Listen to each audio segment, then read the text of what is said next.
কষ্ট নাই, কারণ ইসলাম আমরা পেয়েছি। সাকিব ইনে খারায় সাকিব ইন খারায় ঠিক কিনা?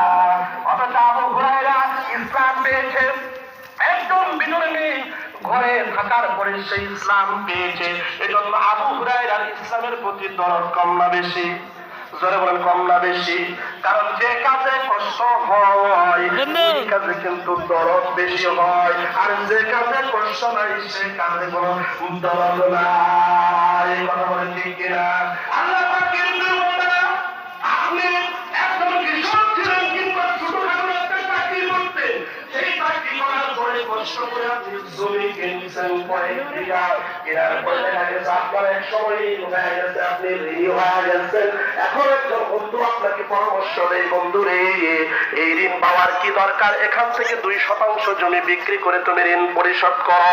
কিন্তু আপনি কষ্ট করে সম্পদ করেছেন বিদায়, আপনি আপনার বন্ধুকে উত্তর দিয়ে দিবেন, বন্ধু আমি কষ্ট করে সম্পদ